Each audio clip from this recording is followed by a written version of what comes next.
ایک پرائیڈ تھا پاکستان کا پی آئی اے. اب پی آئی اے اس تانے پہ پہنچ گئی کہ اب ہم پرائیویٹائزیشن کی طرف جا رہے ہیں. کیسے بلیو کریں کہ یہ پروسیس ایک ٹرانسپیرنسی کے ساتھ ٹرانسفر ہوگا؟ پی آئی اے کے جو امپلائیز ہیں ان کے لیے تو یہ خوشائند بات ہے.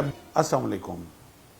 آج میں بڑا ایک انٹرسٹنگ موضوع لے کے آپ کی خدمت میں حاضر ہوا ہوں، جس پہ ساری قوم جو ہے جس خبر پر تھوڑی سی نظر رکھتی ہے اور کنسرن بھی ہے، نیشنل پرائیڈ بھی ہے، ہسٹورک پرائیڈ بھی ہے، اور وہ موضوع ہے پی آئی اے، پاکستان انٹرنیشنل ایئر لائن. میرا ویسے بھی بڑا یہ فیوریٹ موضوع ہے، کیونکہ میں بائی پروفیشن میں پائلٹ بھی ہوں اور ایکسیڈنٹ انویسٹیگیٹر بھی ہوں اور فلائٹ سیفٹی کوالیفائڈ بھی ہوں. تو اس لیے میرا بڑا ایک خصوصی نظر ہوتی ہے اسپیشلی پی آئی اے پرائیویٹائزیشن پہ. ہم نے اپنے بچپن میں پی آئی اے کا ایک عروج بھی دیکھا ہے. ہم نے پی آئی اے کو اس دور میں بھی دیکھا ہے جب نور خان صاحب پی آئی اے کو ہیڈ کرتے تھے، جب ایک پوری دنیا میں ایک فلیگ کیریئر کے طور پہ پی آئی اے استعمال ہوتی تھی. ایک پرائیڈ تھا پاکستان کا پی آئی اے. پی آئی اے کا کرو، پی آئی اے کا کیبن کرو، پی آئی اے کا جو ایئر ہوسٹسز تھیں، پی آئی اے کی جو کاکپٹ کرو تھا. 1962-63 میں پی آئی اے نے ریکارڈ فلائٹ کی لندن کی، کم سے کم ٹائم میں. کراچی سے لندن کی فلائٹ جو تھی 6 گھنٹے چند منٹ کی وہ فلائٹ تھی. اب یہ سارے جو پرائیڈ تھا وہ آہستہ آہستہ کچھ خود غرض اور نان پروفیشنل لوگوں کی نظر ہوا، اور اب پی آئی اے اس تانے پہ پہنچ گئی کہ اب ہم پرائیویٹائزیشن کی طرف جا رہے ہیں. 4 جون کو ایک خبر آئی کہ پاکستان میں 6 پارٹیز نے، پرائیویٹائز کمیشن نے جو خبر دی کہ 6 پارٹیز نے کوالیفائی کیا پی آئی اے کی بیڈنگ کے لیے. کافی سارے لوگ اس پروسیس کو اور اس پروسیس کی ڈیپتھ کو سمجھنا چاہتے تھے، جاننا چاہتے تھے کہ یہ پروسیس ہو کیسے رہا ہے، کون اس کو مانیٹر کر رہا ہے، کون اس کو آرگنائز کر رہا ہے، کیسے بلیو کریں کہ یہ پروسیس ایک ٹرانسپیرنسی کے ساتھ ٹرانسفر ہوگا. میں اس سلسلے میں یہ موضوع لے کے اسی لیے حاضر ہوا ہوں. ایک اوپن ایڈورٹائزمنٹ کے تحت اس پروگرام کو جاری کیا گیا پرائیویٹائزیشن کمیشن کے ذریعے. اس سے پہلے پرائیویٹائزیشن کمیشن نے ایک بہت مہنگی کمپنی ہائر کی کنسلٹنسی کے لیے، جس نے یہ سارا پروسیجر جو ہے وہ اس نے معین کیا کہ پرائیویٹائزیشن ایسے ان سٹیپس میں کی جائے گی. ان سٹیپس کا آغاز ہوتا ہے، ایڈورٹائزمنٹ آتی ہے، بہت ساری کمپنیاں اس میں اپلائی کرتی ہیں. اس کے بعد ایک سکروٹنی کا پروسیس شروع ہوتا ہے. اس پروسیس سے گزرنے کے بعد اس میں کافی ساری ڈاکومنٹیشن تھی، کلیئرنسز تھیں. وہ سارا پروسیس ہونے کے بعد پورے پاکستان میں ٹوٹل 6 کمپنیاں جنہوں نے کوالیفائی کیا، who are qualified for the bidding process. اور وہ کمپنیاں کون ہیں، میں ان کا مختصر سا آپ کو نام اور تعارف بھی کراتا چلوں. سب سے پہلے ایئر بلو ہے، کسی تعارف کی محتاج نہیں. 20-25 سال سے پاکستان میں جو ہوائی خدمات ہے وہ انجام دے رہی ہے. ایک بڑی gradual growth airline consider کی جاتی ہے، اور ان کا ایک ایئر لائن کے اندر ایک اچھا پازیٹیو ریکارڈ ہے. اس کے بعد دوسری کمپنی آر ایف حبیب کارپوریشن ہے. کوئی کسی تعارف کی محتاج نہیں، ایک اچھا ایسٹ مینجمنٹ کمپنی ہے، ایک اچھی فائنینشیل مینجمنٹ کمپنی ہے، اچھے کنسلٹنٹس ہیں، اچھے سکسیسفل گروتھ ریٹ ہے، اور ایک نامور کمپنی ہے. آر ایف حبیب صاحب کا ایک بہت بڑا نام ہے اور بڑا باعزت نام لیا جاتا ہے فائنینشیل ایسٹس کے پوائنٹ آف ویو سے. تیسری کمپنی بلو ورڈ سٹی کنسورشیم. بلو ورڈ سٹی کنسورشیم 2-3 کمپنیوں کا مجموعہ بن کے اس میں سکسیسفل قرار پایا. بلو ورڈ سٹی بھی کسی تعارف کا محتاج نہیں ہے. ایک بہت بڑا پروجیکٹ پاکستان کے اندر، پہلا organised designed tourism based project یہ پاکستان میں لے کے آیا. ایک نیا کانسیپٹ جو ٹورزم کے پوائنٹ آف ویو سے پاکستان میں لے آئے. پاکستان کو دبئی بنانے کا ارادہ رکھتے ہیں اور کافی ساری اس میں کامیابی حاصل کر بھی چکے ہوئے ہیں.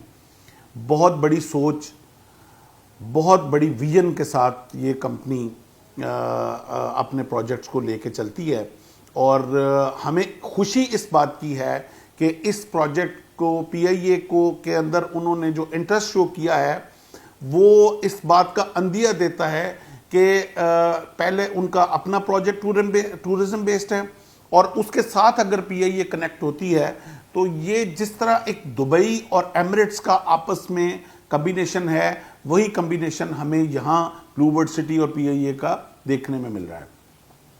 تیسری کمپنی فلائجنا ہے۔ Recently I think they are the mostly new born child in Pakistan. 2 سال پہلے یہ کمپنی پاکستان میں آئی، انہوں نے پاکستان میں ایک ایئر لائن اپنی فلائجنا کے نام سے لانچ کی ہے۔ ایک ڈفرینٹ انٹرنیشنل ایئر لائن کے طور پہ یہ ایمرج ہوئی ہے، اور 1 سال کے اندر ہی ان کو انٹرنیشنل لائسنسز بھی مل گئے، جو باقی کمپنیز کو 2-3 سال لگتے ہیں ایڑیاں رگڑنے کے بعد جب ان کو لائسنس ملتے ہیں، لیکن دے آر کنیکٹڈ پیپل، انہوں نے 1 سال کے اندر ہی اپنا انٹرنیشنل کلیئرنس بھی لے لی، اور they are providing good service in Pakistan. They have a different business style as far as the airline is concern, but they are doing so far so good, they are a strong party as well. 5ویں جو company جس نے qualify کیا ہے وہ Pakistan ethanol corporate consortium ہے۔ یہ Karachi based company ہے، اور ان کے بھی کافی وسیع تر بزنس ہیں۔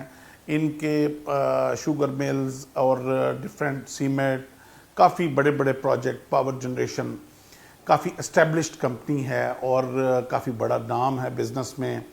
ان کے بھی جو فرنٹ مین جو ان کو ڈیل کر رہے ہیں وہ کافی وسیع تجربہ رکھتے ہیں ایویشن انڈسٹری کا، بہت بڑے بڑے انہوں نے ایویشن کے جو پروجیکٹس کیے ہوئے ہیں، اور Pakistan itself, even Pakistan air force اور پی آئی اے کو بہت مشکل وقت میں انہوں نے کندھا بھی دیا ہوا ہے، اور بڑا ان اداروں میں بڑا عزت سے ان کا نام لیا جاتا ہے۔ جہاں بھی میں نے بات چیت ہوئی میری، تو کافی باعزت شخصیت کنسیڈر ہوتے ہیں as per as the aviation industry is concern.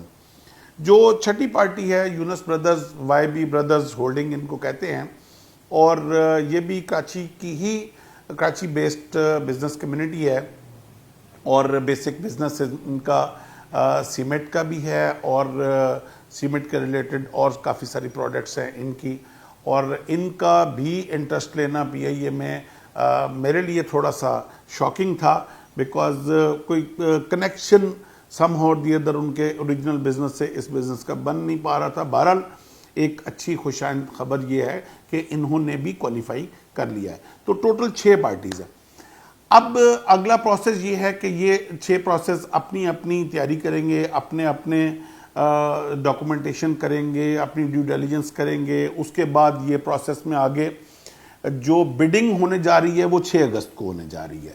6 اگست کی بیڈنگ بڑی اوپن بیڈنگ ہوگی، اور جیسا کہ ہمارے ہوابازی پرائیویٹائزیشن کمیشن کے منسٹر صاحب علیم خان صاحب نے فرمایا کہ یہ بالکل ٹرانسپیرنسی والا پروسیس ہوگا، اور ہم اس کو لائیو دکھائیں گے پبلک کو ہوتے ہوئے۔ امید ہے کہ یہ ایسا ہی ہوگا۔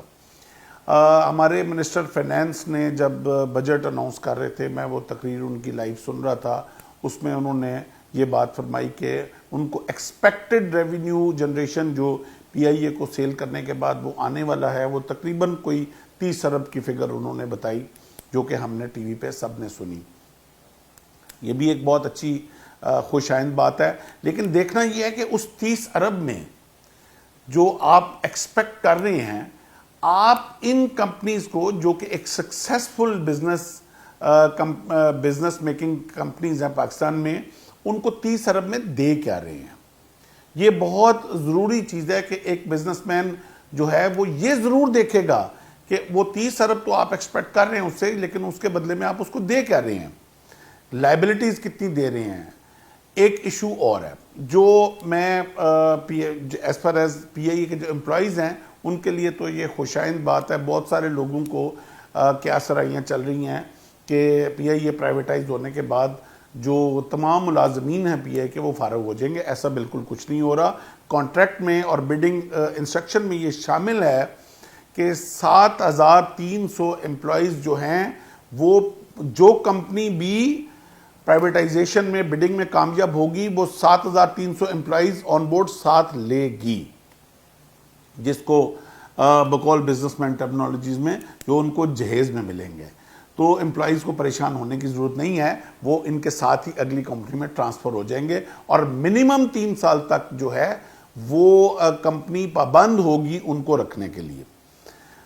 اگلی جو میرے نزدیک ایک جو بہت ضروری چیز وہ دیکھنے والی یہ ہے کہ یہ پرائیویٹائزیشن میں جو 6 کمپنیاں کوالیفائی کی ہیں، ان میں کوئی بہت زیادہ پیسے والی ہوں گی، بہت بڑی کمپنیز ہوں گی، بڑی انفلوئنسڈ کمپنیز ہوں گی، لیکن میرا ایک مشورہ ہے بینگ 40 ایئر ایکسپیرینس ان ایویشن انڈسٹری اور ایک نیشنلسٹ ہونے کے نظریے سے اور ایک اسٹریٹجیکلی چیزوں کو دیکھنے کی نظر رکھنے کے حوالے سے میرا ایک یہ مشورہ ہے پرائیویٹائزیشن کمیشن کو کہ بڈنگ میں خدارہ صرف قیمت نہ دیکھیے گا، آپ یہ ضرور دیکھیے گا کہ کون سی کمپنی کے اندر کیپیبلٹی ہے اس فلیگ کیریئر کو چلانے کی، بھی کون سی کمپنی کے اندر ویژن ہے اس نیشنل فلیگ کیریئر کو آگے لے جانے والی، واپس اپنے پرائیڈ پہ لے آنے والی. مجھے جو اندیہ لگ رہا ہے اس میں ایک آدھ کمپنی مجھے ایسی نظر آ رہی ہے کہ جو کہ شاید اس میں یہ انٹرسٹڈ نہ ہو کہ یہ ایئر لائن آگے چلے، ہم اس لیے لے رہے ہیں کہ اس ایئر لائن کو چلانا ہے، بلکہ شاید ان کا انٹرسٹ یہ ہو کہ ہم لے کے ون ٹائم پیسے لگا کے اس ایئر لائن کو بند کر کے بٹھا دیں تاکہ اس سے ہمارا جو دوسرا بزنس ہے وہ افیکٹ نہ ہو. یہ بہت اہم نقطہ ہے جو میں پرائیویٹائزیشن کمیشن کو اور تمام ان اہل حلہ کو بتانا چاہتا ہوں جو اس پروسیس میں ڈیسیژن میکنگ کے اوپر بیٹھے ہوئے ہیں، کہ وہ اس چیز کو بہت کرٹیکلی دیکھیں کہ یہ اس کا حق بنتا ہے جس کی ویژن، جس کا سوچ پاکستانی ہے اور وہ اس ایئر لائن کو اسی واپس عروج پہ لے جانا چاہتے ہیں جہاں ایک زمانے میں یہ ایئر لائن تھی. اللہ تعالیٰ ہمارے ملک کا، ہماری قوم کا اور ہمارے اس اکنامک ریولیوشن کا حامی و ناصر ہو. بہت شکریہ.